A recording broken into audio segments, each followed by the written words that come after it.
أعوذ بالله من الشيطان الرجيم. بسم الله الرحمن الرحيم. الحمد لله رب العالمين الرحمن الرحيم مالك يوم الدين. إياك نعبد وإياك نستعين. اهدنا الصراط المستقيم صراط الذين أنعمت عليهم غير المغضوب عليهم ولا الضالين. اللهم صل على سيدنا محمد الفاتح لما أغلق والخاتم لما سبق ناصر الحق بالحق والهادي إلى صراطك المستقيم وعلى آله حق قدره ومقدار العظيم. إن الله وملائكته يصلون على النبي يا أيها الذين آمنوا صلوا عليه وسلموا تسليما. صلى الله تعالى عليه وعلى آله وصحبه وسلم تسليما.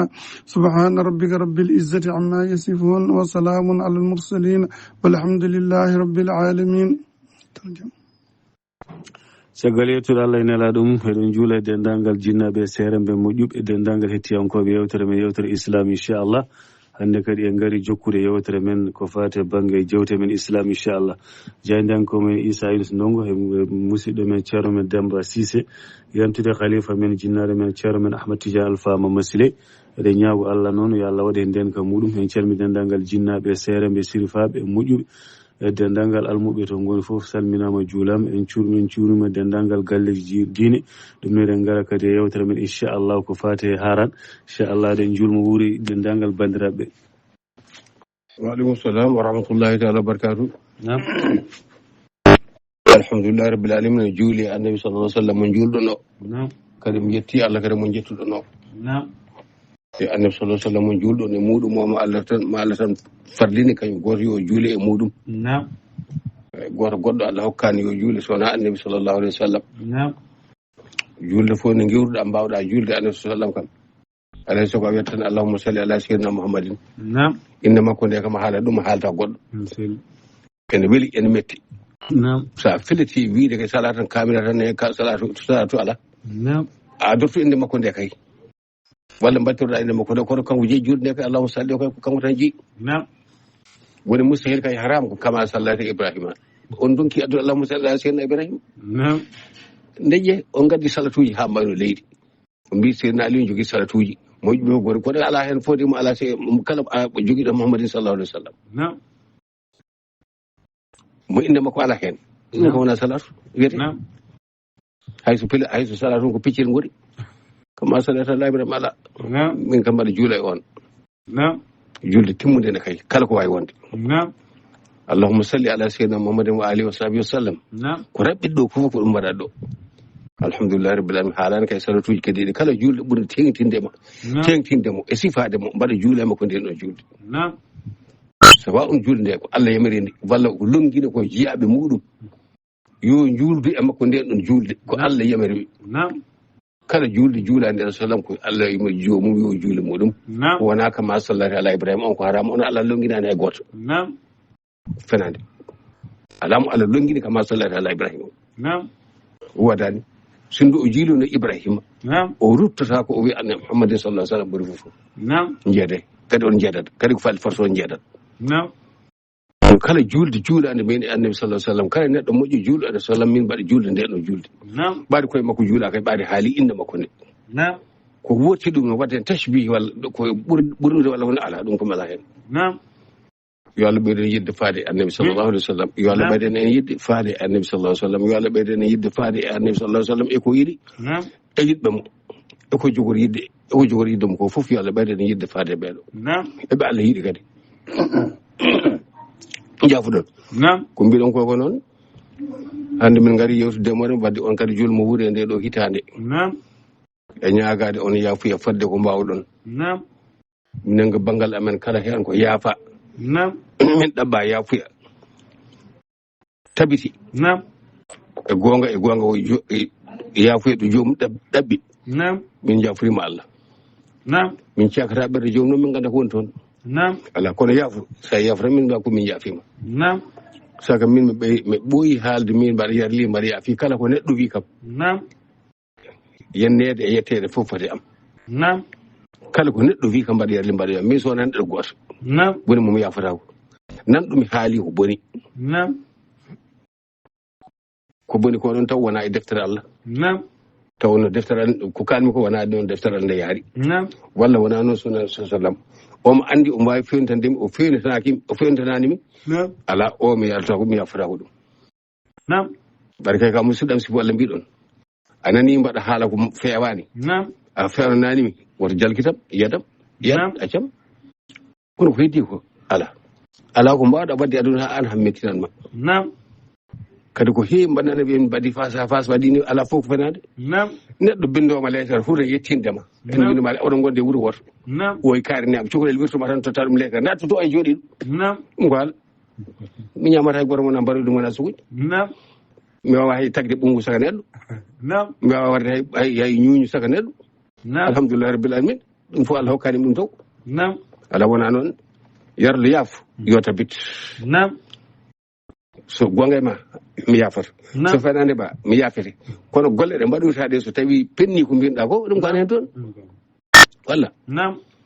yarlo mi yaafumi yarlo mi yaafima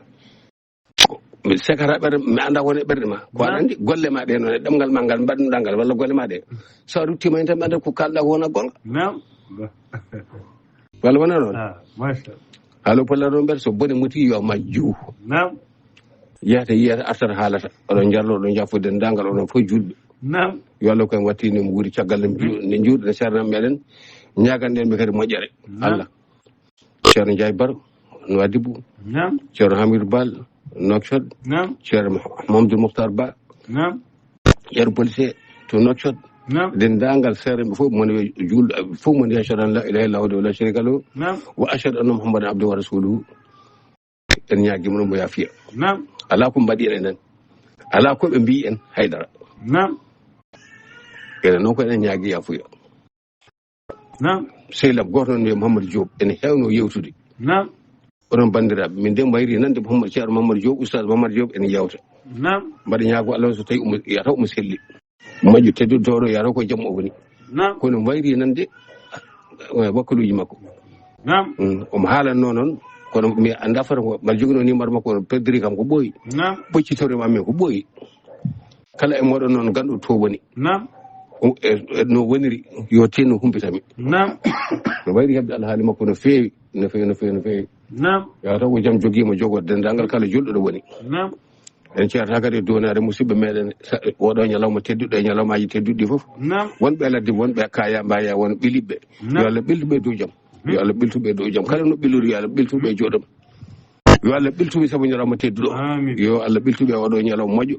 emo nelaɗo sallam yamiri yo hoore e Seydina Moussa ko dañno hen polgu no ɓeltirno hen ni yo Allah weltinirɓe noon yo Allah weltinir moon kamɓe ɓiliɓe fof no fodiri eɗen jokka jewte meɗen woni yewtere ɓenɗum ne jiimi neɗɗo omo haala hen affaire yidde jingande murtuɓe wonnoɓe julɓe jalti e diine ene murtiɓe haala makko kako noon e tubtome e ɓoyata ko jimmi hande ko alhamis ñande talata jiinomi hen so waɗi koye canki omo haala omo wi julɓe ngala e lawol i an so julɓe ngala e lawol adda ko bandiraɓe eɓe gandete ko kalton wona jimɗo tan e defton chrétien tan mbiya on ni ene capite diine l'islam ene kaala diine l'islam tan garton mbiɗon pennir ɗum diine moɗon diine mo joguiɗo on ala diine ar dow inna diine ene allah islam inna diine ene allah islam wona chrétien wona catholique wona naggam wona ala l'islam tan woni diine mo man yefte gayre l'islam diine falak bene sa daari diine goɗɗo mo wona d'islam o hay hunde ala ko nafatma ومن يبتغي غير الإسلام دينا فلن يقبل منه دين فوق من دارتودا كريتير يو لاتي ان غابر الله يكو ala tan ala kadi ko wawa hen ko ala walla mbiyaɗon jettoyo bibluji mon oɗo yaga waɗi ni scientifique uji mon walla goɗɗum goɗum koɗon tampina koye mon toon bandere mon o haalpulaar noon koɗon kaldeɓe hol bone hol onon ni ko yaltinno on e diine sako ɗum oɗon jingana yaltuɓe diine jarɓe bonɗe kay neɗɗo hanani wallidde ɓeɗo yaltuɓe diine wi ene waɗa ɗumen ene walla ɗumen ene wallita ɗumen saka mbiyon ala ɗo Allah yamiri so neɗɗo murti yo ware an jimɗa koye deftere maɗa dabbalon walla defte catholique Allah wi ya ayyuhallazina amanu man yartadir minkum an dinihi نعم فيموت في غير الحالي نعم قرآن كده حبيبي يا أيها الذين آمنوا من يرتد منكم نعم عن دينه فيموت نعم آية قد ومن يرتد منكم عن دينه فسوف يأتي الله بقوم يحبونه ويحبونه قليل نلا صلى الله عليه وسلم جم رخصة ko on rokkade ha figgi hanko walla ha watti muñande kefero balle ɗiɗi walla balle tati walla yontere en ƴewndo ɗum نعم kono Allah kay rawma tebe fay mutu halan to yerno mbaɗemo نعم ye ana mbiɗo oɗon jangi Qur'an oɗon ngadi Qur'an نعم kono oɗon jiɓodir ayi ɗon ganda نعم on jimom o mbiya wonde alaɗo Allah yamiri wonde yo kefero ware ni o wi نعم wadde ko bindeji ɓutti e nder layifaji moɗon he o dalinori hen majjere makko mom binnagal makko e famɗude monede famɗude teddugal e julɓe omo fenna julɓe o wi Ubaydullah ibn Jahshin on ko goto e sahabiyankoɓe madi makkanaɓe o ndeɓe perinde on kañum yarto dini toon Ubaydullah ibn Jahshin on wiyete weɗo tarikh Ubaydullah ibn Jahshin o helo kadi Abdullah ibn Abi Sarin ibn Sa'd ibn Abi Sarin ɓe haali ɓe o andaɓe e ko haali ko anda hen ko e ko wawa faltade hen ko yo heɗo kanko o waɗani inde makko ɗon o waɗani hen numéro makko so nima ko mi noddanmo min faldane ɗo mere meɗe alama mi nodduma taw mi haalday ma dokkire numéro uji muɗon ɗiɗo dokkiranmi numéro ɓoni kalden ɗon fokkete har pularen wona ɗubbina tan no yurno no mbati ƴeewo tenkere ni jam o wiide on Ubaydullah ibn Jahshin on resno ko Habibatu so anda ko Ramlatu bintu Abi Sufyan kanko resno on ko Quraysh yankoɓe nde fergo adan yahata ɓe jaadi o haali o wi on sa Usman ibn Affan nan toon yaadi koye on Usman ibn Affan nde yehi nde yaade koye Ruqiyatu bintu Rasul sallallahu alaihi wasallam goto ɓiɓɓe Annabi sallam goto no yaadi wona o heɓɓiti majjere makko e fuyre makko o wi Usman ibn Affan nan toon kono ɓen mbarani on go yaaru yo Allah dandam kayɗo ka yellaw kam ɗi Usman ibn Affan jeeyi koyride jenɗane jeeyi ko mooliyade en cuusi warde toon neɗɗo an kam aɗa selli saka on yanti koye diine mabɓe yanti koye diine e kawdugen eɓe cuusi warde on a fala on kaddilta hay seeɗa kadi ñawoore hay wotere won ñawoje baɗɗe ko adi fergo won qadiyaji baɗɗi ko adi fergo an sa wi on sa Ousmane ibn Affan nan toon kono o waraka aɗa andi ko kalta ko Ousmane ibn Affan nan toon kay kono Ousmane Affan yehi ko dandoyde diine muɗum hoore mum o ƴa ko hoore mum mbiɗa Jafar ibn Abi Talib nan toon ene woodi kay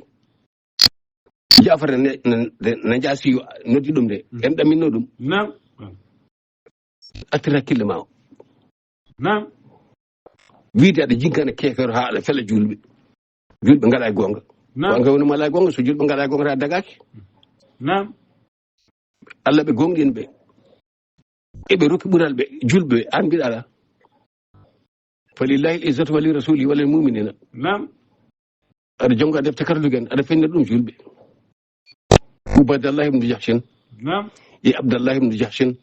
e Zainab bint Jahshin e Humnatu ibn Jahshin ɓe jiiɗimo e baba ɓe ko makkiyankoɓe Ubaydullah ibn Jahshin en on yaade Jafar en mo mbiɗa o Abdullahi o kam heddiga Zainab bint Jahshin o woni zawji nabi sallallahu alayhi wa sallam Humnatu bintu Jahshin on woni takkunoɗo Seydina Aishatu inna alladhina ja'u bil ifki hoyan o jeeya sa anda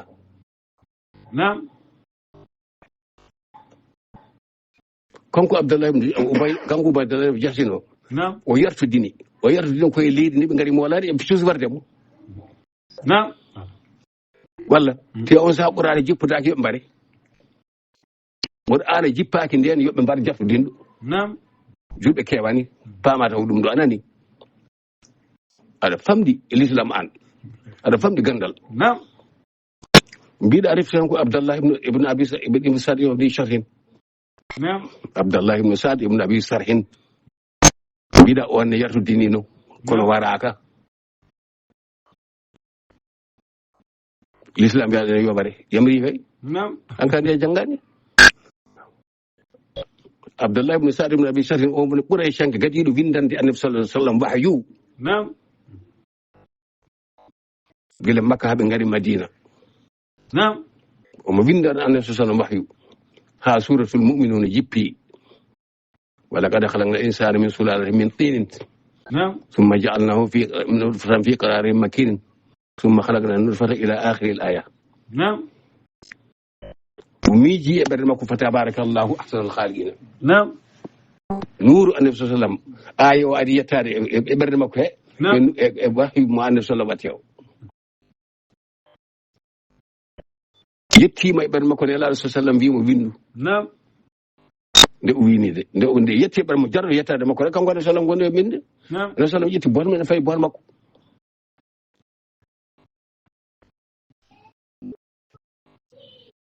nelaɗo sallam wi mo windu o windi o doggi o fayi Makka o wi ndege Annabi sallam ene ko annabi ene wahe kala ko mbimomi o wiyata ko bindu so mbimo hakkimana liman walla aliman hakkimana ko fof foti windu o wi oɗo ay jippima mbimo fa tabarakallah so khani o wi kam bindu o yanti koye yennoɓe Annabi sallallahu alaihi wasallam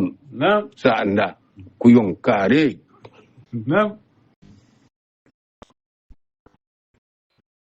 Allah waɗi Annabi sallallahu alaihi wasallam udditi Makka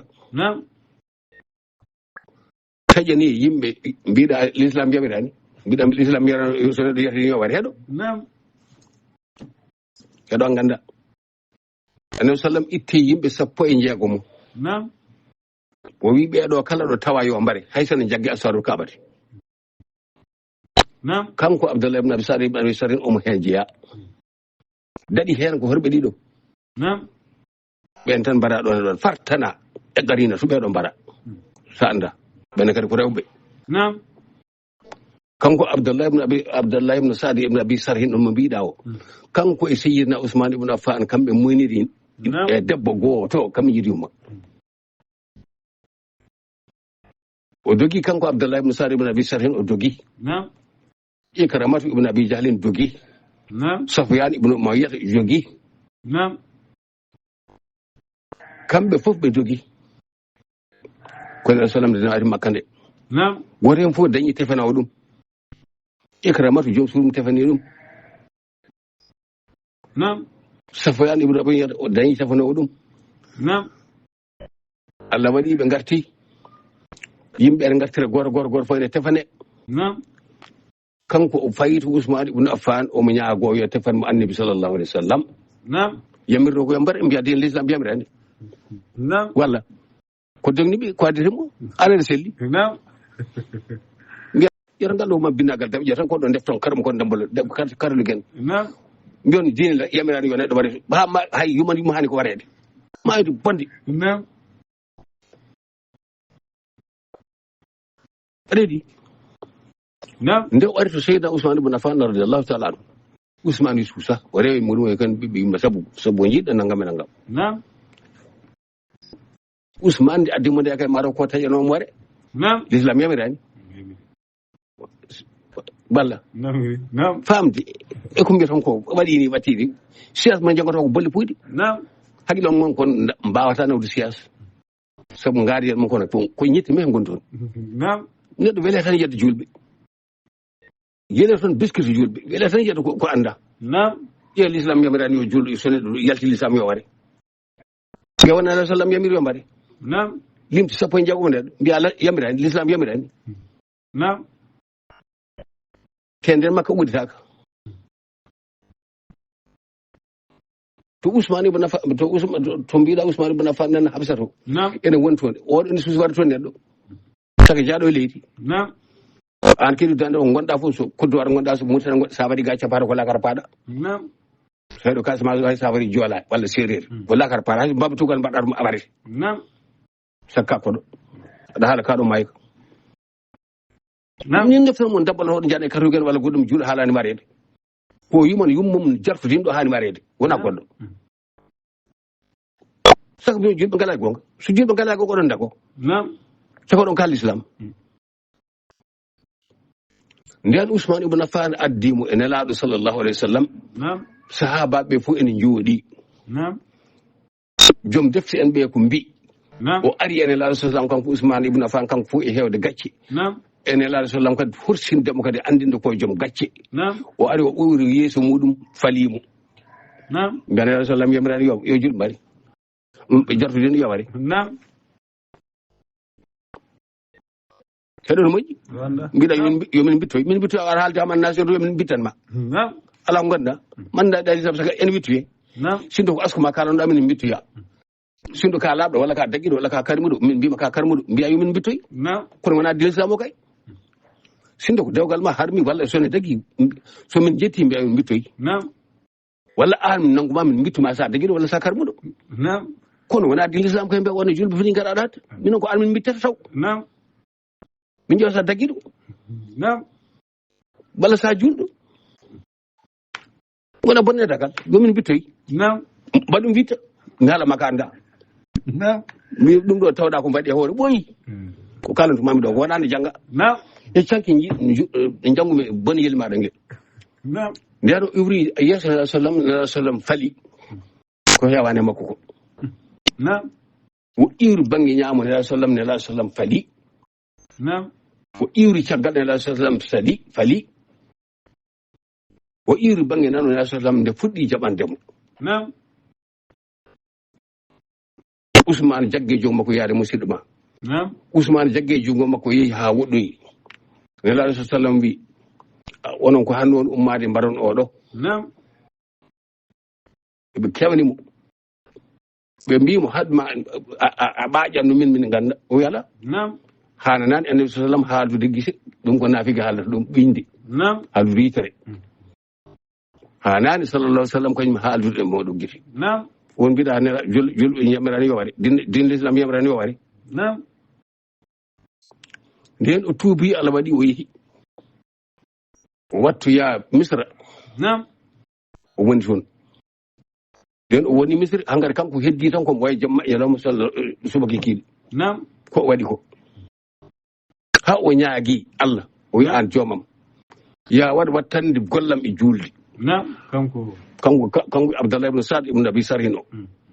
wi to kay mo wino Abdallahi koy on kay beddama e geeƴi ɗi ñamiri ɓoyi o resno Habibata Ubaydallah mo wi to o mo wi omo fellere julɓe o mbarani e jafade nan to mbarani ɗo ala on nde maayi Annabi sallam kañ ɓamti Habibata ɗum sur makko woto ɓe mbattu ɗum e diine mabɓe kamɓe to sa anda oɗo Abdallah ibn Abi Sa'd ibn Abi Sarhin o nden o woni misra o waɗa toon amiral muminina o moƴƴin toon hay ɓe jiɗimo no feewi nde Mouhammad ibn Abubakar Siddiq nde itta toon on lomtina toon haɓe mbaɗi Mouhammad ibn Abubakar Siddiq on saw arti ga kanko e Madina ɗo tukkino omo yiila ko namdi ko jaayi Allah ko jabani momo ɗo tukki omo julɗo o sujji tan o maayi mbiɗon won julɗo fof en mbaɗi sacratul mawdu ɗon pen sacratul mawdu ko hefere meɗata ɗum wona julɗo o jaal sacratul mawdu bilagge dalika ma kunta min tahiru kefere wiyani wona julɗo o Abdallah ibn Sa'd ibn Abi Sarhin o ko ni wayi an cemtowo an an mbiɗo julɓe kanani warde mbaɗi jarrino l'islam yamirani ɗum saɗa haala ko ganduɗa l'islam nde yamiri kala ko l'islam yamiri heddat hen fodde kene wona maslaha so ayi muɗum so nelaɗo sallam ɗum ɗo heddat hen kene wona maslaha ya ayyuhalladhina amanu man yartadda minkum an dinihi oɗon gandi suratul Uqud nan ɗon ɓen woni ƴeewoy so yarto diine tan ko yo ware ene jogui yimɓe ɓe ganduɗa ene jartodina ɓe mbatti jaggude julɓe ɓe mbatti jaggude hefreɓe eɓe keeɓa yummen jawdi Abbas ammun nabi sallallahu alaihi wasallam koye dahanoɓe jeeya sotiri ko jawdi ndi watte baytal mali so ganda fami Naam. jeeƴiwe Abbas goto dahanoma. Naam. Seydina Omar wi mbare haɓe laaɓa. Naam. Seydina Aboubacry ala yo ɓe ɗacce ɗon tan ha ɓooya. Naam.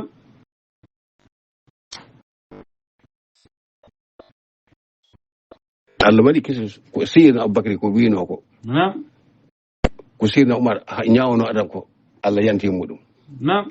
ma kana linnabiyin an yakuna lahu asra hatta yusra fil ard turidun arda hayatu dunya wala yuridu akhira. Naam. Haala nani annabi sallallahu alaihi wasallam nde o moftata ɓen ɗon yimɓe o moftirdu men pour cottigo. Naam. ɓe mbatti muñande dahaɓe won hen so mbahan balɗiɗi keeɗi walla nani jaljalluɓe fof jaɓa Allah. Naam. nata din l'islam fayi muti wo kafrin kono wino hango ɓe mbaɗe. Naam. ko ɗum ñawore arno nde mbatiyede Allah wiɓe so tawi man yartadi min ko andino ono julɓe. Naam. fa sawfa ya'ti Allahu bi qawmin yuhibbuhum wa yuhibbunahu. Naam. Allah ene wawi addude ɓe yiɗi tigui rigui. Naam. binoɗo ñanden Allah haalani ɗo yiɗi julɓe ɗo. Naam. yuhibbul miskinin yuhibbul ɓeɗo yuhibbul muttaqina. Naam. fa sawfa ya'ti Allahu bi qawmin yuhibbuhum wa yuhibbunahu yuhibbuhum Naam. wa yuhibbunahu yuhibbuhum wa yuhibbunahu ɓe ko yiɗaɓe Allah ni jiɗaka. Naam. adillatin al mu'minina izzatan al kafirin. waɗa ruf sagari ene telloro seeɗa seeɗa. Naam. ene telloro seeɗa seeɗa keefiru he ɓe muñana seeɗa seeɗa ɓe hen jaɓa ɓe hen kadi calto. Naam. ha l'islam no hankadi ha feɓuyankoɓe ari hankadi ha l'islam hankadi yaaji tigui rigui. Naam. hankadi watti alma meɓɓe mujtahidina en ɓe walla sahabaɓe jomum muñane balɗe tati. Naam. surutima famata ban surutaki darum itte. Naam. mbiya wonde l'islam yamirani. Naam. l'islam yamiri yo soɗoɗo mata dini yo waɗi. Naam. jabole me ma koni. Naam. sa anda andu kalta. Naam. Ubaydallah ibn Jahshin bimami e Abdallah ibn Jahshin bimami e Humnatu ibn Jahshin bimami e Zainab bint Jahshin zawju nabi sallallahu alaihi wasallam dewgal ma dow asmano. Naam. jirmoy bab woren fallo ki ɗum geɗal. Naam. konko ubadillahi wanno ko malkisaɗo Allah waɗi ndew maayi e kiyefiru. Naam. Habibatu nela sallam tin ɗum neli tona jaasi yo human ɗum e Habibata. Naam. won qisum ne heewi on wiyete Ramlata bint Abi Sufyan debbo e nder worɓe. Naam. wona gorko e nder rewɓe de walla debbo e nder ala debbo e nder worɓe. debbo dari ɓuri ɗon masha ɓaade nde ɓe ummi har soɓe ngari nde. Naam. fodde kalɗa ko seeɗa mi jubbanma hen. ba makko Abou Sufyan kañum jogui law Makka. Naam. ari yiide mo kanko e Muawiyata jiiɗimo e baba.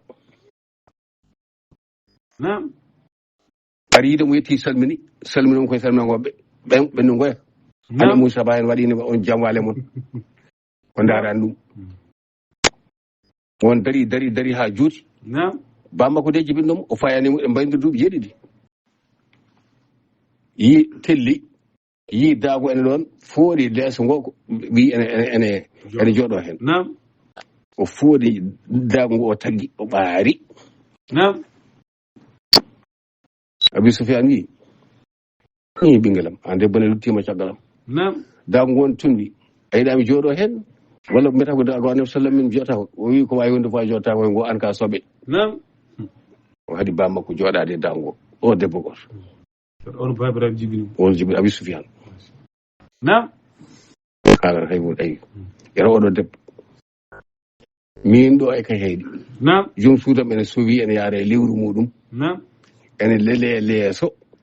ko banam debbo mo yiidumo e baba yetti taggi daago ngo wi omo. Naam. alay sago an hakay fofo e haade tan. Naam. yata oɗo debbo kañum haɗi ko baw jooɗade e daago min ko banam debbo wi joom suuram yo umo ko reedi toddudu yo umman tagga leeso ngo mbaɗa ndaara mbaɗa futini guite. Naam. min ko mbaɗantade o wi komi jamiraɗo mbimi ɗum de la ilaha illallah. so Allah yamirma so goɗɗo yamirma fof kam mi ala ko mbawmi hen. joom suuram mo ummi ɗon yeehi 5h30 wonte 10h jammo jibin ɓiɗɗo. Naam. ko debrel mawɗo on de umminaydago ɗo e galle kay ɗo ɗo jewten ɗo. Naam. haala welani goppe haala anani Ramlatu bintu Abi Sufyan wonti zawju nabi sallallahu alaihi wasallam patam lam Humnatu bintu Jahshin nde Ubaydullah ibn Ubay ibn Salul Abdullah ibn Ubay ibn Salul nde fewji feere muɗum en takka Sayyidatuna Aisha seetinoɓe kanko Humnatu ibn Jahshin ko kayen ko hen o jeeya Zainab bintu Jahshin o Rasulullah resi ɗum Abdullahi o yente ga l'islam mbiɗa juuli so mbaɗi jattudinɗo l'islam yamirani an ko ganda an ko ni woni gueɗal maɗa nani masala maɗa mo jiinomi hen yahata yiyata artatala ko ɗum jiinomi ko ɓuri hawdemi hande 11h25 mbaɗa ƴeewa so tawi ala ɗo noddami hen walla wonmo ponmi jaɓade ha taw mi jiiɗa Allah goto hen ɗakki forkillam dow no mbaɗata yimɓe ɓe jennata ɓe ni sawtam ene hen mbaɗa so boni muri sawtam ene hen ɗo kalannomi julɗo nelaɗo sallam ɗo yamiri julɓe yo moolo wona usubu hen fatin mamasade dajjali o eko nande hen mbaɗa haala ɗum mbaɗa nelaɗo sallam so wi yimɓe yo moolo walla molima ɗum o fennimi e ɗum kanko neɗɗo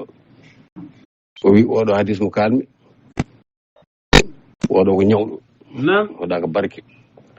o haali ɓural makko kanko e gandal makko e hikma makko allahuma noon mi anda ojo o ko hande waɗa mi anda ɗum hattam junnade hen so tawi koye ojoji ɓennuɗi ɗum kam yaade tan ko yafana ko ɓenni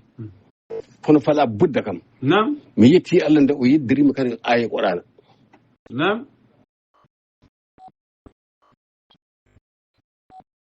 o yeddirimi kadi aya Qur'ana taw hay hunde hen mana yiɗi foof ala ko andi mi waɗa e bowal no waɗiri e bowal ne keɗɗon mi watta e ojo e yewtere he ko haali ko e ko halmi ala mi jaɓoto tan ko halmi ko hande jimi tawi ko ɓennuno mi jaɓotaki mi anda kono hande no ñiɗimi so mi yino gila tan mi jaɓoto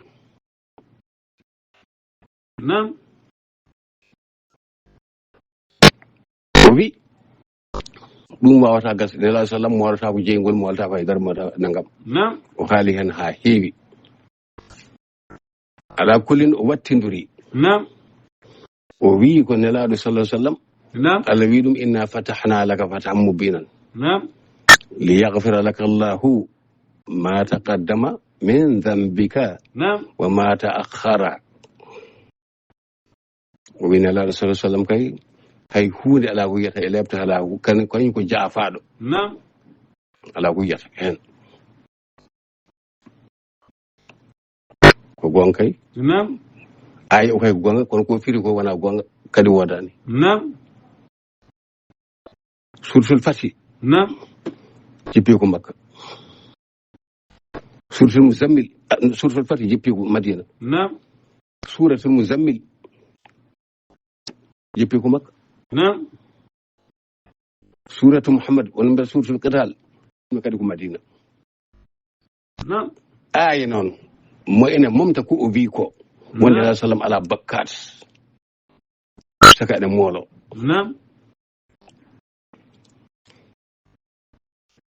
fa ida jaa asraduha hefere ɓene namdi Allah walde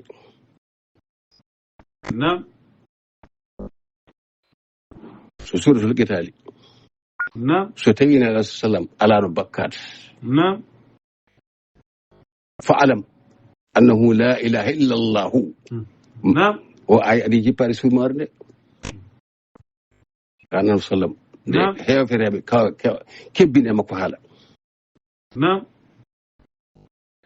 e julɓe wonɓe makko ɓe Allah wima fa alam annahu la ilaha illa allah ko ardi foof andu dewtoɗo goto e gonga ala sona min wona lata walla usa ɗum ko Makka wonno o aya ko toon jippi sumore jippi Madina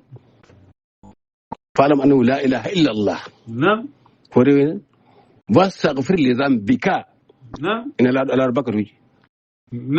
walla Allah anda ko nelaɗo ne jogui bakatuji ko adi tawde liyaghfira laka Allahu ma taqaddama min oɗo aya to wonno walla fa'lam annahu la ilaha illa Allah wastaghfir li dhanbika an sallallahu alaihi wasallam walil mu'minina yumsanɗa hoorema yumsanɗa julɓe wonduɓe maɓɓe bakar wodani nam haala ko Allah wimuni walla ko ardi oɗo aaye taw Allah yamirino ɓe imsir taw nam wa ma tuqaddimu li anfusikum min khairin tajiduhu inda Allah nam inna Allahu khairan wa a'zama ajran wastaghfirullaha nam suratul muzammil si mo ware tata ɓiire jippinde makka nam nam gila toon o wiyama noon heddi inna fatahna mo mbiɗa o nam laka fatha mubinan fathul yaqini e fathul rabbani nam oɗo wona fathul ambali nam walla fathul amali ala ɗum ko dow nam min udditanima irfan hakkude ma e amen nam ngam ko jogoɗonɗa dañoyde caɗele nam ha Allah yaforoma ɗum e ko cikkunani waɗi caɗele ha Allah yaforoma ɗum nam li yaghfira laka Allahu ma taqaddama mata koko waɗano koy kam woni ɗum nam walla wiyana sallam ala bakat nam ko gardinɗa ko hamin jaforoma ko gardinɗa bakatuji ko waɗino nam bo mata akkara ko jogorɗa kadi battidde e ka anda nam ɗum fof Allah ene waɗirema ɗum ha fewniranma lawol l'islam ngol min jiɗe ngol nam walluma ballal paygal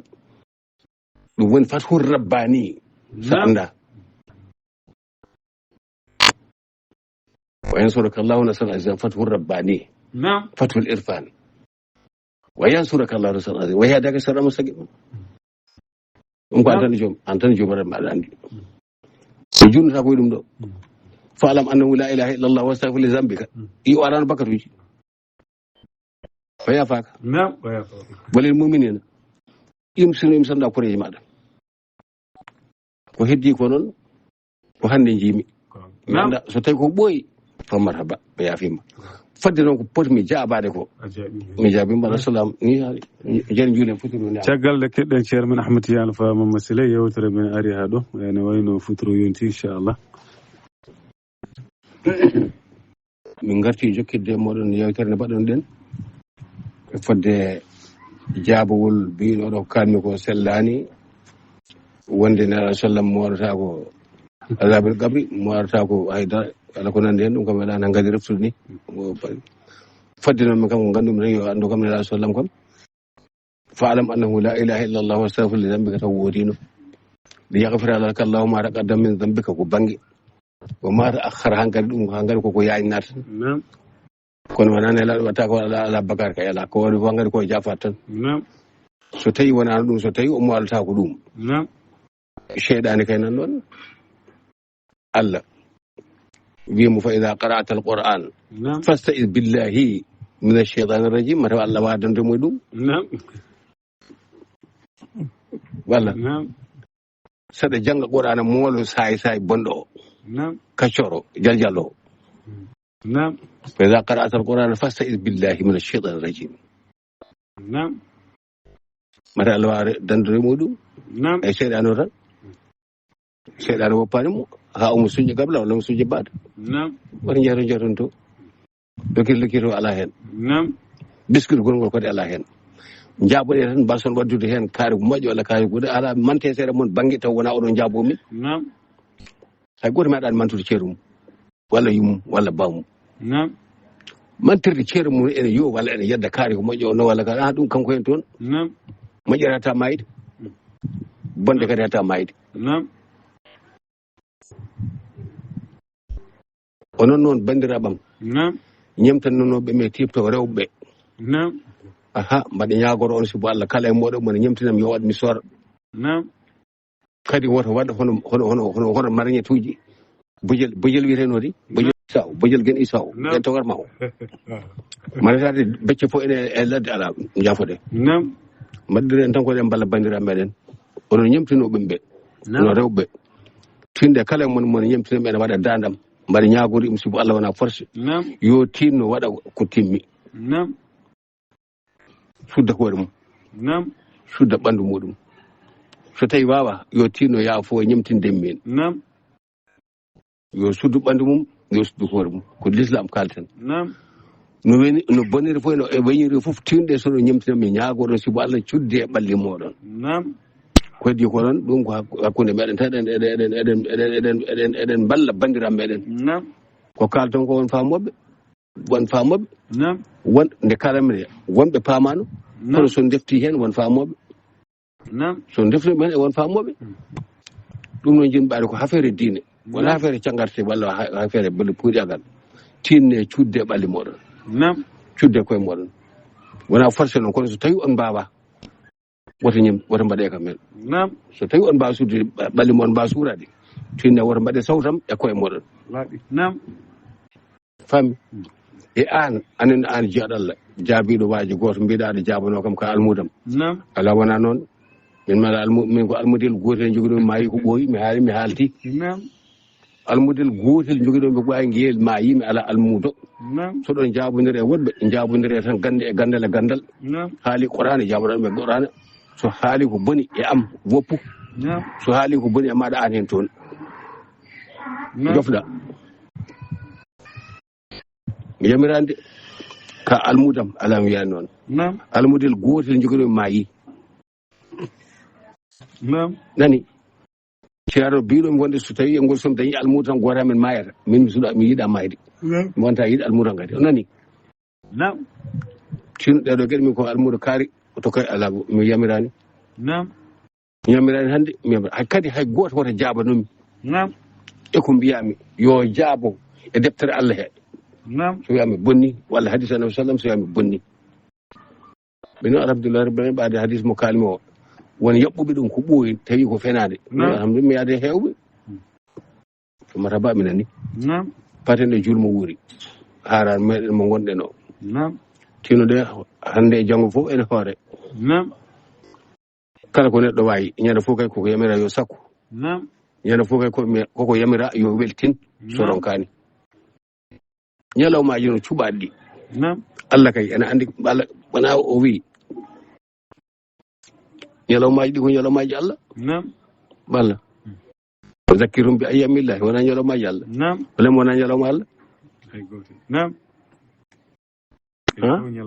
na kañum koko ñalawmaji Allah kono ñalawmaji ene ɓondiri taske suɓama hen korka soɓama hen fof ko yo waɗi buusa kay ñande fof waɗa dammugol walla waɗa falsere ɗi kono so taske ari wiya ene haɗ ɗum layyade tawi ko buusa jeynuɗo jaam ko tewi gondi ata wala ko baraji darete so mbiyama yon moƴƴan galleji moɗon ko Allah dabami so subtama noon ene anda wawata tan reggodirde Allah kay ɓuuri on andude ko mbatton ko soɗo mbawi kay ñande foof moƴƴine ñande foof koltine ñande foof ñammine ñande foof jarne ñande foof belne ha weela ko Allah hokkiro ɗum nani haran o noon yoga e ɓe mi jimi halli saabi hum binneji teliyel fuyɓe ɗa ko wonno teliyel fulɓe yetti wonde télé haal pulaar en woni télé julɓe normal joni wonti télé fuuyɓe ɓe ganda ɓe kulata Allah ɓe ganda ko annabi sallam haali ɓe gandi ɓe cali sallallahu alaihi wasallam huuɗi debbo moriɗo mees e moranaɗo o e morɗo o oɗon parnoro ɗum onon fuyɓe ɓe ko télé fuyɓe oɗon mbaɗa l'islam holko nawri yewtere galleji din l'islam paye ndef walla ɓuuri wona noon mbiyaton ni tinnoɗen e gueɗe moɗon foof e l'islam moɗon oɗon ñemtinoɓe mbiya tinne cudde koye mon sirne mbaɗe ko Allah yamiri ko haade on yemtinde min mbaɗe ko Allah yamiri ko Allah hulete ko Allah jeeyi foof kono mbaɗe ɗum mi ñagaki ɗum Allah min mi ala hay alamodel gotel hay goto woto jabanumi min kam mi won toɓɓe gonɗe e jawgal ɗe wona gata mari ittata ɗum mo kala mbaɗ ƴetto mbaɗi ena mbaddu ko ala ɗum hay soto kaali hay yo jiɗɗi a yedde kineji moɗon tawi ala ko mbawɗon hen nam ala ko mbawɓe min ko mbawɗon ne am nam won abbonne dagal ala ko mbawɓe joni ko ɗon mbawi am hunde nam ko babiraɓe mamiraɓe fof dongi ko koɗo mbawi ala wona noon nam ndemen deƴƴen goto fof jokku haaji muɗum nam haala ko haalata ko anda ko haali ko woto yennir goɗɗo so wiyama yo bonɓe kirista leeli a tawa moƴƴoma ene fetto nam kala nde wiya yo bonɓe kirista leeli a tawa moƴƴoma ene fetto nam goto foti ande ko ceerum de wono mbiyata ko moƴƴo ñande darna sarenaki a nimsat nam wono mbiyata ko gandu wonɗo darto a nimsat nam wonɓe mbiyata ko jambaro wonɗo dardo ɗon a nimsat nam goto fof yo ha tan ɗo foti haadde haala ko foti haalde nam wona yennirde wuuri maaɓi ala jasɗo ala e aduna ko an tan jasata nam jasɗo ala e aduna a jasat tan jasna neɗɗo nam ƴeewe mintaji moɗon machallah caggal nde garɗen ha ɗo yewtere men yewtere islam inchallah ko fate ñalawma men haran inchallah eɗen ñaago Allah kadi duwawuji e hadawuji batteɗi hen ndi kadi yo Allah jaɓan en inchallah en battini kadi o saaha mo wuuɗ ɗum noon on ko ceerno yiɗi ɓeydude hen kadi inchallah eyyi ko télé puyɓe mais yi ñande wawi wordu woyturu en toon ne waɗi gemeneji mum ne waɗi demoɗu ni ene wonde juulowel kama sallahu ala ibrahima guel fasigagal muɗum e naafigago muɗum e kefatago muɗum ɓe kaali hen wona ayeji bindetaɗe harano foof waɗaka barke e nden yimɓe bindat ayeji mo jiiɗa fof ene fayi galle ceerno ene jogui boolil muɗum ene addoya aye ene moma e dande ene moma e naggam ɗum fof ala e ñalawma e jiyaka hen ko gonga moɗon kay kuma binnagal moɗon onon ɗiɗo ɓe e keferagal moɗon e fasigago moɗon mate ñakkuji batteɗi ɗi so docteur eɓe jooɓi ɗo ñakke onon nde oɗon jawɗo ñakkoyo mbaɗon kulani Allah maari bonde a jiɗa kono fata waɗa woodani ñakko wattake immata waɗaɓe kuli Allah ordonnance uji ɗiɓe seeɗa ko woni wiile taw ɗon taw déjà e baɗe ayeji mbaɗen hande mbaɗen janggo min poppodede amin poyfa e kuuti moɗon onon yeddoɓe mo waɗɗa ko min mbaɗa gaɗa muɗum aye oɗon bonnidata ma ɗum kaali haala moɗon han jeeɗon on mbawa haala tan ko rewi Allah jokki en ɗam ha ɗum yimɓe belto toon jo gaddu ko Allah bonni oɗon ulla hen ko ɗum jikko halɗon haɗa kowona e badɗi oɗon cafata yimɓe gande ko kalɗon son jabama beltoon onon télé fuyɓe gande ko kaal ɗon kama sallah ibrahima yeli reen hoorema e seremɓe he reen hoorema e tijjani en koɓe reen hoorema e diine he min dentinima reen to wassalamu aleykum wa rahmatullahi taala wa barakatuh caggal ɗe keɗɗen ceerno men Ahmad Tidiane Alpha Mamadou Siley yewtere men ari ha ɗo eɗen ñaago Allah kadi yo Allah waɗi en ndenka muɗum yo Allah holen alkamsa garo inchallah tawtoraɓe yewtere ɓe jeyde en ko moon Issa Yunus Ndongo ene wonde ceerno Alhaji Demba Cissé e ceerno Diaw e ceerno Hamme Bal kañumne tawtorama yewtere nde en calmi dendagal dente men WhatsApp e dendagal yiɗɓe e dendagal noddiyankoɓe hettiyankoɓe haaliyankoɓe kamɓe fof ɓe calmi juurama dendagal galleji men diine salminama juurama eɗen ñaago Allah kadi yo battino saaha mo wuuri en ɓeyɗe gustaki diine meɗen hada assalamu aleykum wa rahmatullahi taala wa barakatuh